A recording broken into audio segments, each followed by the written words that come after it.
It is stated that the Khalif of Ala Hazrat, Allama Maulana Mufti Zafruddin Bihari Rahmatullahi Ta'ala is mentioned. The Ala Hazrat was staying in the house of Wasi Hamid Muhaddis Surti Rahmatullahi Ta'ala as a guest in Pilhibit in India.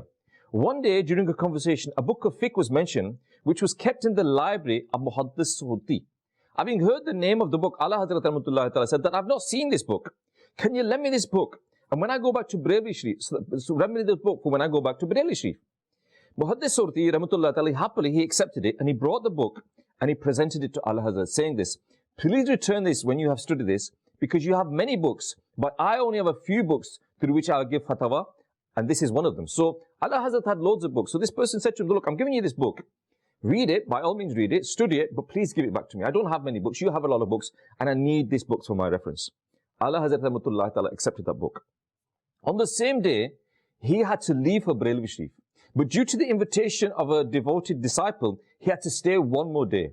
Ala Hazrat studied that book during the night, and the next day when it was time to leave for Bareli Sharif, he returned the book to Muhaddis Surti and said, I intended to take it to Bareli, and if I had left it yesterday, I would have taken it. But since I did not leave yesterday, I read the whole book during the night and in the morning, and now I do not need to take it.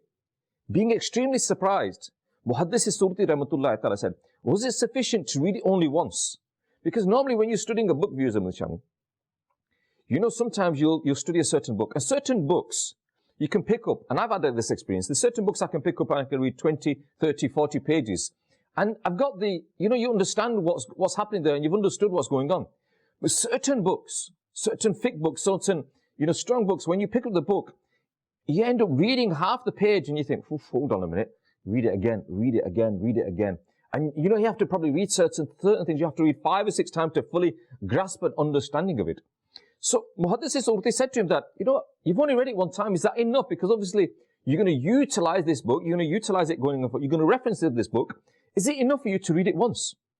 And Allah Hazrat said that by the grace and mercy of Allah Azza, I hope that I will write in the fatwa the sentence which I need for 2 or 3 months, and the topic has been saved for the rest of my life.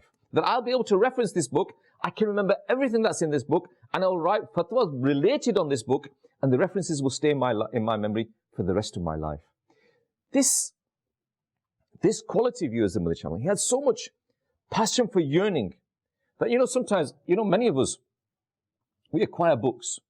I remember here in UK that for many, many years there were not many books available in the English language. And alhamdulillah, when dawateislami started to translate the booklets of Imam-e-Ahl-e-Sunnat, and all of a sudden we were so excited. And as soon as they came, we started buying them.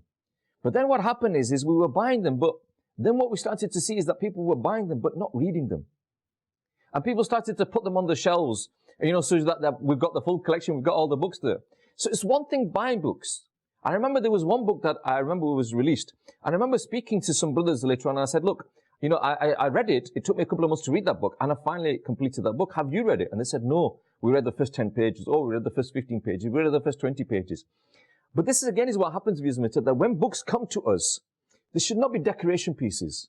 And unfortunately, a lot of the books in our houses now, they become decoration pieces. They're there on the shelf. They look good.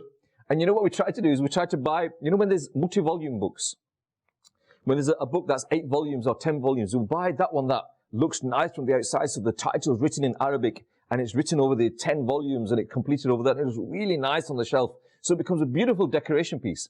Now that's all well and good. There's nothing wrong in that. There's nothing wrong. I'm not saying don't buy that book that looks good on your shelf. But in the same way, viewers and tell what looks good on your shelf is better if you acquire the knowledge from it. Otherwise, what is that book on the shelf?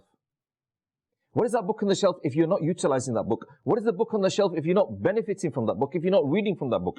And we can see from that story that I mentioned that Allah has had so much passion and yearning for acquiring an Islamic knowledge that a book which normally takes a long time, if it is studied with understanding, but may I be sacrificed on the yearning of Allah Hazrat, that he did not only read the book in one night from beginning to end, but he also memorized it in such a way that he said that if I have to write fatwas from it, I'll be able to write the references and the page number for the rest of my life. Now nowadays, if I was to say to you, okay, what books have you read? What Islamic books have you read? Okay, you read that. Okay, what was in that book? And maybe you remember an incident that took place in the bus. Maybe you remember a hadith that was in that book. Maybe you remember a parable that was in that book, a story that was in that book, an event that was in that book.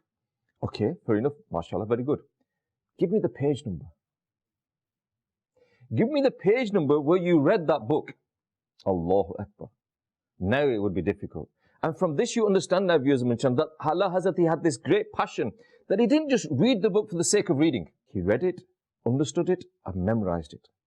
And okay, Allah Hazrat had this unique quality that he would read a book, memorize it, and he could do it in one night. Okay, we cannot achieve that status. Well, the majority of us, probably nearly all of us cannot. But at least when we read a book, read it in such a state that if Allah Hazrat takes one day to read it, okay, we take 1 year to read it.